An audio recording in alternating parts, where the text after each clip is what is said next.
네, 안녕하세요. 또 8월 13일입니다. 이제 여름이 거의 끝나가는데요. 또 이렇게 오늘 하루 기도와 말씀으로 하루를 준비하시는 여러분들을 하나님께서 평화와 소망으로 축복하시기를 기도합니다.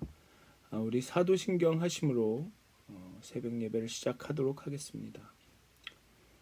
전능하사 천지를 만드신 하나님 아버지를 내가 믿사오며 그 외아들 우리 주 예수 그리스도를 믿사오니 이는 성령으로 잉태하사 동정녀 마리에게 나시고 본디오 빌라도에게 고난을 받사 십자가에 못 박혀 죽으시고 장사한 지 사흘 만에 죽은 자 가운데서 다시 살아나시며 하늘에 오르사 전능하신 하나님 우편에 앉아 계시다가 저희로서 산 자와 죽은 자를 심판하러 오시리라. 성령을 믿사오며 거룩한 공회와 성도와 서로 교통하는 것과 죄를 사해 주시는 것과 몸이 다시 사는 것과 영원히 사는 것을 믿사옵나이다. 아멘. 다 같이 찬송가 205장 함께 하시겠습니다. 찬송가 205장입니다. 찬송가 205장 주 예수 크신 사랑.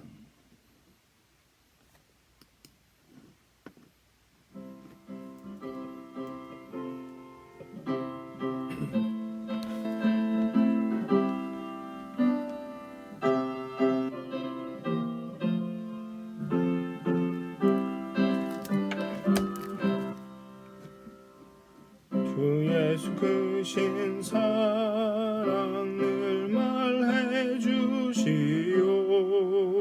나 항상 듣던 말씀 또 들려주시오.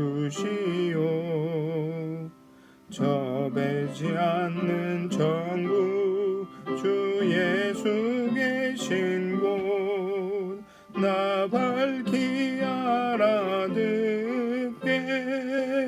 또 들려주시오. 나 항상 듣던 말씀 나 항상 듣던 말씀 주 예수 크신 사랑 또 들려주시오. 아침에 이슬 방울쉬 사라짐 같이 내 기억 부족하여 늘 잊기 쉬우니 잘 알아듣기 쉽게 늘 말해주시오. 날 구속하신 사랑 또 들려주시오. 나 항상 듣던 말씀 나 항상 듣던 말씀 주 예수 크신 사랑 또 들려주시오. 주 예수 나를 위해 이 세상 오셔서 날 구속하시는 은혜 말하여 주시오. 나 같은 사람 위에 주 보혈 흘렸네. 이 복스러운 말씀 또 들려주시오. 나 항상 듣던 말씀 나 항상 듣던 말씀 주 예수 크신 사랑 또 들려주시오. 이 세상 헛된 영화 날 미혹할 때에 주 예수 크신 사랑 늘 들려주시오. 천국의 빛난 영광 내 눈에 비칠 때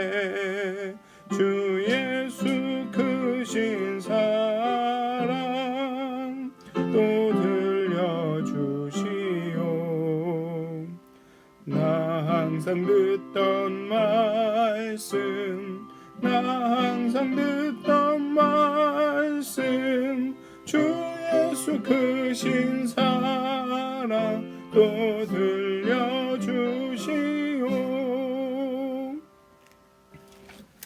찬송가 199장 한 장 더 찬양하시겠습니다.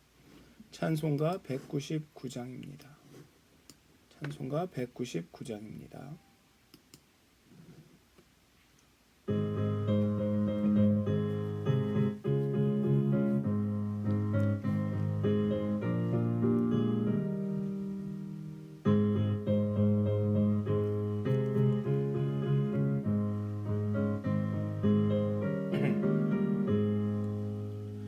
나의 사랑하는 책 비록 헤어졌으나 어머님의 무릎 위에 앉아서 재미있게 듣던 말 그때 일을 지금도 내가 잊지 않고 기억합니다. 귀하고 귀하다 우리 어머니가 들려주시던 재미있게 듣던 말 이 책 중에 있으니 성경심이 사랑합니다. 옛날 용맹스럽던 다니엘의 경험과 유대 임금 다윗 왕의 역사와 주의 선지 엘리야 바람 타고 하늘에 올라가던 일을 기억합니다.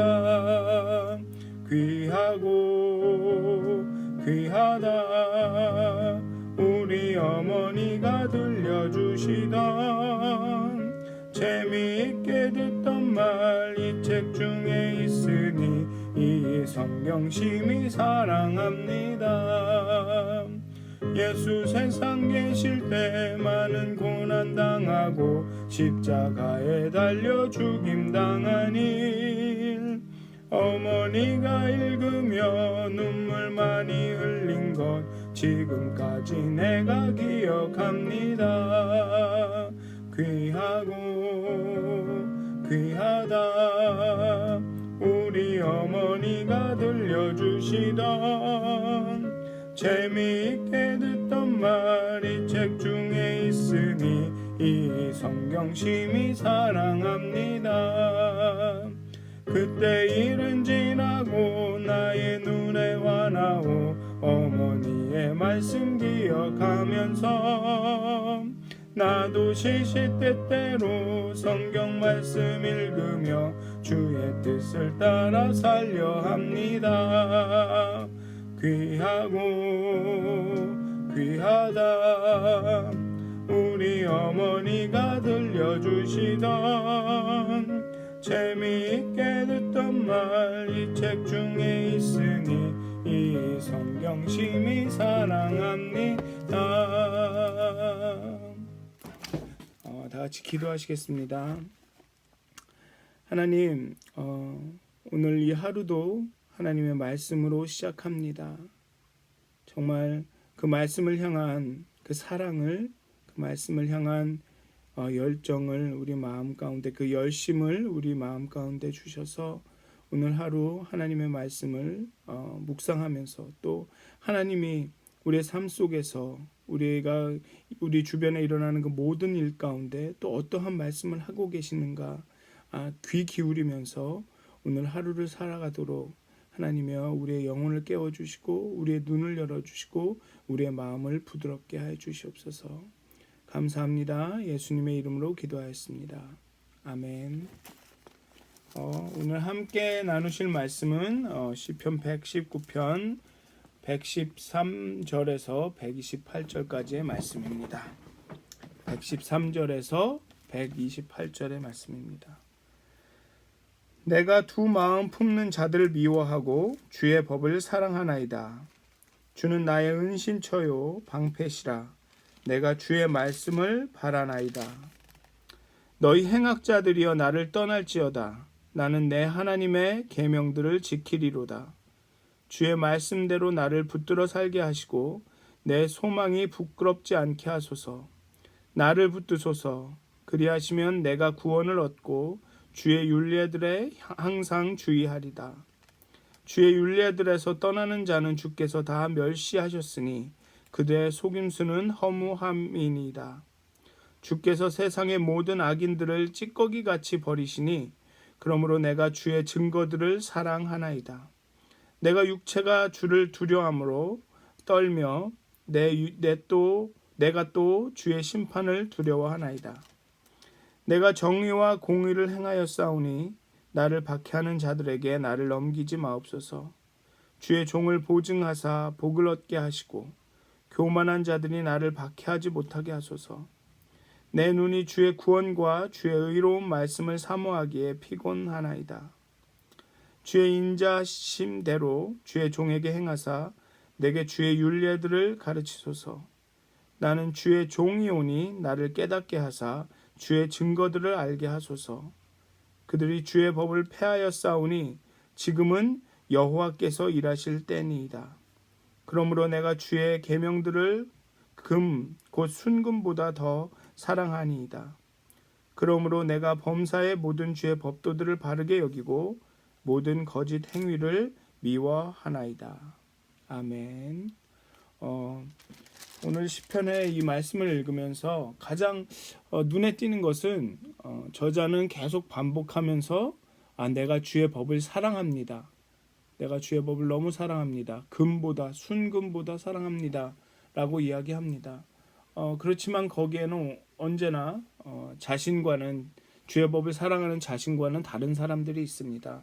바로 이 저자는 이 시편에서 그런 사람들을 두 마음을 품은 자들이다 라고 이야기하고 있습니다.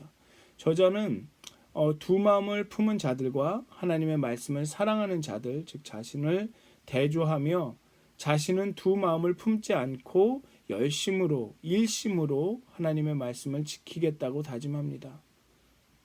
그러면서 저자는 하나님을 은신처와 방패로 비유합니다.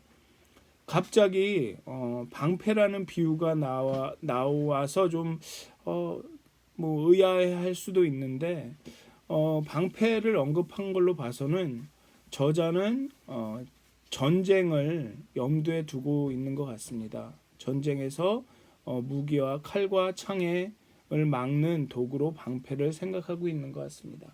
저자는 아마도 자신의 삶이 그 많은 사람들이 자신을 비방하고 반대하는 그런 자신의 삶이 전쟁터와 같다고 생각하는 것 같습니다. 근데 고대의 전쟁을 보면 영화에서도 그렇지만 중국이나 팔레스타인 지역 이런데 그런 고대 전투를 영화나 어떤 그 기록이나 이런 데서 보면 앞에는 방패병들이 있고 그 뒤에는 창을 든 병사들이 있습니다. 그래서 그들이 합을 맞춰서 방어하고 공격하고 모르겠네요. 예전에 이제 중국 무협 영화 같은 걸 보면 방패를 든 병사들이 나와서 이렇게 막 벽을 막 쌓고 그럼 그 방패들 사이로 창이 슉슉 나와서 적을 제압하고 그런 장면이 나오는데요. 그렇게 서로 합이 맞아야 마음이 맞아야 전쟁에서 살아남고 승리하게 되는 것입니다. 그런데 그 마음이 맞지 않는다면 한 사람이 다른 마음을 두 마음을 품게 되면 두 마음을 품는다는 얘기는 마음이나 생각이 여러 갈래로 나뉘게 되면 그 전쟁에서 정말 그 약속한 그런 합의나 이런 것에 집중하지 않고 그런 마음이나 생각이 여러 갈래로 나뉘게 되면 결코 전쟁에서 이기기는 쉽지 않을 것입니다. 이기기는커녕 살아남기도 어렵게 될 수도 있을 것 같습니다. 게다가 이 마음이 안 맞는 것을 넘어서서 만약에 다른 마음을 품는다면 어떨까요? 만약에 전쟁 상황에서 적을 이롭게 하는 마음을 품는다거나 그러면 그거는 완전히 재앙이죠, 재앙. 어쩌면 전쟁에서 저자는 실제로 전쟁에서 그런 일을 겪었는지도 모릅니다. 어쩌면 하나님과 함께 걷는 삶이 말씀을 지키며 사는 삶이 전쟁이라고 생각하고 있는지도 모르겠습니다. 죄의 유혹을 떨쳐버리고 의로운 삶으로 발걸음을 내딛는 그 삶이 그토록 전쟁처럼 치열하다고 생각하는 것 같습니다. 게다가 저자를 조롱하고 비웃고 비방하는 사람마저 있으니 말입니다. 그런 삶에서 저자는 어쩌면 좋은 동료, 같은 마음으로 두 마음을 품지 않는 그런 동료를 원하고 있었던 것 같습니다. 네, 사실은 그런 동료를 얻기가 그렇게 쉬운 일이 아니죠. 그래서 아마 저자는 실망하게 됐는지도 모르겠습니다. 그래서 두 마음을 품은 사람들을 싫어하고, 그리고 그런 악인들은 떠나라, 자신을 떠나라, 뭐 그렇게 고백하고 있는데요. 그러다가 저자는 유일한 동료, 그 전쟁에서 그 힘들고 치열한 의로움을 향한 그 삶에서 유일한 동료는 하나님뿐임을 발견하게 됩니다. 그리고 저자는 주는 나의 은신처시오, 나의 방패다, 나를 지키시고 나와 합이 맞아서 마음이 같아서 이 전쟁 같은 삶을 같이 뭐라 그럴까요? 뚫고 나갈 수 있는 유일한 동료는 하나님이다 라고 고백하는 것 같습니다. 그래서 더욱더 내가 주의 말씀을 사랑하고 주의 말씀을 바라고 사람을 의지하기보다는 하나님을 의지하고 하나님께 더욱 집중하고 그래서 주의 말씀을 더욱더욱 사랑하게 되는 것 같습니다.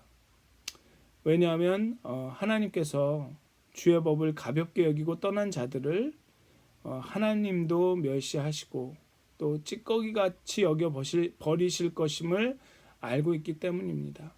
그런데 그런 것을 알고 있고 믿고 있는 것과는 상관없이 악인들은 여전히 형통하고 여전히 저자를 괴롭히고 위협합니다. 그럼에도 불구하고 또 저자는 악인들의 형통이 결국엔 하나님 앞에서 그들이 숭배하는 우상처럼 허무하게 될 것이라는 것을 저자는 알고 있습니다. 그러니까 삶이란 게 이렇게 참 어려운 것 같습니다. 한순간은 하나님의 그런 일하심과 하나님의 함께하심과 하나님의 그 계획에 대한 신뢰를 품지만 또 현실은 여전히 그 신뢰를 도전을 하고 어떨 때는 좀 그 신뢰를 잃을 것 같다가도 다시 그 신뢰를 회복하고 이렇게 어떻게 말씀을 드릴까? 왔다리 갔다리 아니면 이 신뢰와 의심을 사이를 왔다 갔다 하는 아마 어쩌면 그게 신앙생활인지도 신앙생활인지도 모르겠습니다. 그리고 어쨌든 이 저자는 그런 뭐라 그럴까요? 신뢰와 의심 사이를 이렇게 반복하면서 그럼에도 불구하고 이 저자는 하나님을 신뢰하고 하나님의 말씀을 순종하겠다고 스스로를 다짐합니다. 왜냐하면 자신이 안전하게 거할 수 있는 유일한 방법은 하나님의 말씀에 순종하는 것뿐이 없기 때문입니다. 저자는 이렇게 이야기합니다. 내가 정의와 공의를 행하였사오니 나를 박해하는 자들에게 나를 넘기지 마소서. 안전히 유업받는 처지에서도 말씀을 의지하고 지키는 삶에만 참된 안전이 있다고 저자는 고백합니다. 환난에서 구원하시고 주의 말씀을 바라는 자들의 소망을 헛되게 하지 않으시는 하나님만이 자신의 은신처와 방패가 되어주신다고 고백하고 있습니다. 악인들을 향해 나를 떠나라 라고 담대하게 외칠 수 있는 그 자신감은 하나님이 주신 겁니다. 결코 굴복하거나 타협하지 않을 수 있는 용기는 말씀에 주의하고 지키는 그 하루하루의 삶이 만드는 것입니다. 그래서 시인은 자신이 할 수 있는 일은 순종밖에 없다. 그 말씀을 지키고 그 의로운 삶을 향해서 한 발자국 한 발자국 걷는 것밖에 없다라고 생각합니다. 시인은 자신을 종이라고 칭하면서 하나님과 자기 자신과의 관계를 다시 한번 상기합니다. 즉 저자는 종으로서 자신이 할 일, 주인의 말씀에 순종하기를 계속할 것이라고 다짐합니다. 그리고 말씀하시고 가르치시며 명령하시면 순종할 준비가 되어 있다고 고백합니다. 그렇지만 하나님도 주인으로서 그의 일을 하시기를 기대하고 종용합니다. 즉 종을 다스리고 구하고 가르치고 그래서 제자는 이렇게 얘기합니다. 하나님 당신이 일하실 때라고. 참 대단히 담대한 대단한 자신감을 갖고 있는 저자인 것 같습니다. 하나님, 내가 주의 말씀을 이렇게 지키고 있습니다. 그렇지만 주변 상황이 너무 어렵고 악인들을 나를 비방하고 나를 방해하고 있습니다. 나는 순종할 테니까 하나님, 당신이 일하실 때입니다. 지금은 당신이 일할 때입니다. 저는 저의 일을 하고 있습니다. 대단한 자신감인 것 같습니다. 그러나 문제는 언제 하나님이 어떻게 일하실지는 오롯이 하나님의 주인의 결정이기 때문에, 따라서 종은 지금 현재 그저 주인의 말씀을 따들으면서 기다리는 것 말고는 할 수 있는 것이 없습니다. 그래서 저자는 하나님, 나는 당신의 말씀을 사랑합니다. 그리고 참 어려움과 아픔이 있지만 당신이 나의 즐거움이고 나의 피난처고 나의 방패이심을 알기에 그저 지금 이 상황에서 나는 당신의 말씀을 따르며 기다리고 있습니다. 이렇게 이야기하고 있습니다. 그래서 오늘도 또 그렇게 말씀을 따르는 삶을 살아가실 텐데요. 정말 그 하루를 살아가시면서 하나님께 한번 이렇게 기도하셨으면 좋겠습니다. 하나님, 그 말씀으로 판단해 주세요. 네. 두 마음을 품은 자들과 저 사이를 판단해 주십시오. 저는 하나님의 말씀을 사랑하고 그 말씀을 매일 묵상하며 지켜갈 것입니다. 그렇지만 그 모든 것을 판단하시는 분은 당신입니다. 그러니까 말씀으로 판결해 주세요. 또 그리고 말씀으로 구원해 주십시오라고 기도하셨으면 좋겠습니다. 악한 사람이 아무리 흔들어도 하나님의 계명만을 지키겠다고 선포하셨으면 좋겠습니다. 완전한 은신처와 방패이신 주님께서 여러분들의 소망을 저버리지 않으실 것을, 그 약속을 저버리지 않으실 것을 믿고, 그리고 긍휼을 베풀어 달라고, 말씀대로 구원해 달라고 기도하셨으면 좋겠습니다. 그리고 정말로 말씀을 사랑하고자 하셨으면 좋겠습니다. 말씀이 금, 은보다, 보석보다 말씀을 사랑한다고 이렇게 고백하셨으면 좋겠습니다. 그래서 주님의 말씀이 단순히 우리를 심판하는 기준이 아니라 정말 내가 지켜야 할 우리 하나님의, 우리 아버지의 마음이고 뜻이라고 생각하시고 그 말씀을 그렇게 사랑하시는 오늘 하루가 되시기를 주님의 이름으로 축원합니다. 기도하겠습니다. 우리의 은신처, 피난처, 그리고 방패가 되시는 하나님, 세상의 많은 어려움과 고통과 또 도전들이 우리를 맞이하고 있습니다. 또 우리를 기다리고 있습니다. 오늘 그 어려움과 그런 도전 가운데서도 정말 하나님만을 바라보게 하시고, 정말 오직 우리가 할 일은 주의 말씀을 지키며 주의 말씀을 순종하며 하나님의 마음을 따라 하나님과 함께 걷는 것임을 다시 한번 기억하게 하시고, 정말 우리 마음 가운데 하나님의 말씀을 향한 그런 사랑을 다시 한번 부릴 듯 일으켜 주시옵소서. 그리고 오늘 하루를 하나님께 맡겨드립니다. 주님의 말씀대로 하나님이 작정하신 그대로 우리 삶 가운데 이루어 주시옵소서. 감사합니다. 예수님의 이름으로 기도하였습니다. 아멘. 하늘에 계신 우리 아버지여, 이름이 거룩히 여김을 받으시오며 나라 임하옵시며 뜻이 하늘에서 이루어진 것 같이 땅에서도 이루어지이다. 오늘날 우리에게 일용할 양식을 주옵시고 우리가 우리에게 죄진 자를 사하여 준 것 같이 우리의 죄를 사하여 주옵시고 우리를 시험에 들게 하지 마옵시고 다만 악에서 구하옵소서. 나라와 권세와 영광이 아버지께 영원히 싸움나이다. 아멘.